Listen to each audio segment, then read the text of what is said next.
Magandang umaga po. Sir, may we have more details about Senator Bato de la Rosa? Meron na po ba kayong nakuhang impormasyon na totoong nakalabas na siya ng Senate premises? Sino po yung kasama niya na nakalabas? Paano po siya nakaalis at nasaan po siya ngayon? Sino po ba? Well, gaya po ng sinabi ng ating pong Yusek Claire Castro, we have yet to validate kung ano po yung report. Baka maganda po sa Senate po natin itanong, sa Senado, sa Office of the SecGen, at po sa OSAA din po, dahil sila po ang makakakita talaga kung may actual po na paglabas o pag-alis po ni Senator Bato. Umaasa rin po kami sa aming mga nangarinig na balita at lumalabas po sa social media. But may we know kung ano po yung directives ni President Marcos when it comes to arresting Senator Bato? If you're referring po dun sa kahapon, wala naman, ang gaya po ng sinabi ko sa aking mga pahayag doon pa man, na wala pong instruction na arestuhin. Katunayan, kausap ko po buong araw si Secretary Bida ng DOJ kung saan po napapaloob ang National Bureau of Investigation. At ang sabi lang po, respondihan namin yung kahilingan ng GSIS, subalit hindi kami mag-a-approach kahit po nga dumaan doon si Senator Bato ay ang ano namin is to monitor sapagkat alam po ni naman nating lahat na mayroon pong kaso na ongoing ngayon sa Supreme Court at wala man pong TRO, pero from the point of view of lawyers po, gaya ng DOJ, 3 araw lang, 72 hours po yung binigay na palugit para po sumagot yung kampo ng gobyerno at yung kampo ni Senator Bato. Kaya ang tingin po natin dito ay magkakaroon kaagad ng mabilisang resolusyon po ang ating pong Korte Suprema na mas mabubutihin po natin na huwag muna pong kumilos ng hindi naaayon sa magiging direksyon po ng Korte. Ano po? And sir, may we know kung sino po si Mel Oragon? Totoo po bang driver siya ng NBI? And bakit po siya may hawak na barel? Allowed po ba yun sa driver if that's the case? Well, sa ngayon po, when binalidate po namin yung pong aming records ng aming pong mga ahente at mga employees, siya po ay hindi po opisyal na empleyado ng NBI. Ngunit nung aking pong nagkaroon na po ako ng sariling investigasyon, lumalabas po na siya ay parang volunteer kasama po ng mga ahente po. No?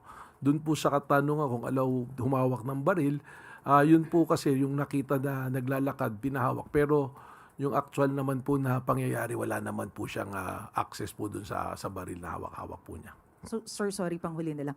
So, kasama po siya nung mga As NBI a agents na driver po. nag-assist sa GSIS? As a driver po nung grupo po, yun po yung report sa akin ng mga NBI. But officially, he is not a member or employee po ng National Bureau of Investigation.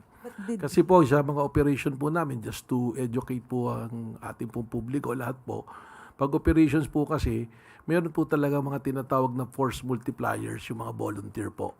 Para po kasi sa kakulangan po ng tao, tsaka meron po din kami tinatawag na mga alpha or assets, yan po na rin yung mga ginagamit namin to solicit intelligence report po para sa aming mga operations po.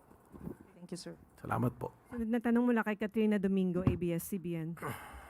Sir, ipinapavalidate lang po, yun po bang mga responde sa GSIS para i-secure or armed NBI agents? Well, yung request po kasi sa amin na sulat na aking natanggap ng alas 5:08 PM po kahapon mula po kay GM Vic Veloso is to secure and panatilihin po yung kapayapaan and peace and order. So pag may request pong ganun, talaga pong nakabihis naman po ng ano tawag dito, yung pong kanilang ordinary gear na ganyan, dala po talaga yung mga ganyan na arms. Ano po? Sir, bakit po may drilling involved? Can you categorically explain to the public bakit po may drilling involved? Nakita ko rin po yung video na yan at kung makikita nyo naman po, yung mga suot ng tao nagdi-drill, hindi naman po pang assault. Ang nagdi-drill po, tinatanggal po nila yung lock because the access from the Senate going to GSIS, yung susi po, ang report po sa akin ni GM Veloso is nandoon po sa Senate. Ang gusto po niya, isara po yung lugar na yon kasi nga po, labas-masok na raw po ang iba't ibang tao. Hindi na po masecure yung lugar at yung mga employees. So yung primary concerns po niya. Kaya kung makita niyo po yung video, drilling, tapos hinarangan po ng mga metal cabinet para hindi po madaanan na yung lugar po na yon. Sir, in a span of 3 days, tatlong beses pong nalusutan, if that is the proper term, ni Senator Ronald De La Rosa ang NBI. First, hindi nahabol sa stairwell ng Senate. Pangalawa po, kahapon, supposedly, nagkagulo doon sa Senado and he was holed up in his office. At ngayon naman po, nakaalis sa Senate without the NBI knowing exactly kung nasan po yung senador. To what do you attribute these lapses Okay. or these discrepancies? Hindi naman po siguro lapses. Ano po, there's our operational requirement po. Number one, yun doon po sa Senado nung hindi po siya naaresto. Naikwento ko na po yan eh. Kaya nga po ako humihiling ng buong kopya ng CCTV mula nung dumating siya sa parking kung kanino siya nakasakay na sasakyan hanggang sa pumasok. Dahil ang nakita na lang po nating video, yung takbuhan na lang yung habulan.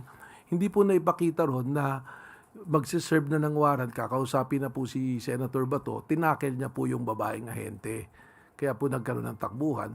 At nung nagdeklara po ang Senado na protective custody nila si Senator Bato, minabuti po namin na irespeto yung sinabi na yun ng Senado sapagkat ang respeto po natin sa co-equal branch po na executive ay nandoon.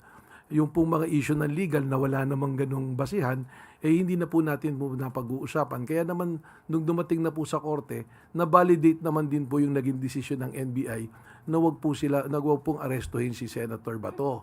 Ito naman pong pangalawa, ganoon na rin po yun, karugtong na meron pong pending na kaso sa Supreme Court and the strict instruction is wag pong arestuhin. And at the same time, ang gusto po ng ating pong pamahalaan, i-maintain na yung peace and order, mataas na po masyado yung po bang pagtatalo-talo, pag-aaway-away ng iba't ibang grupo.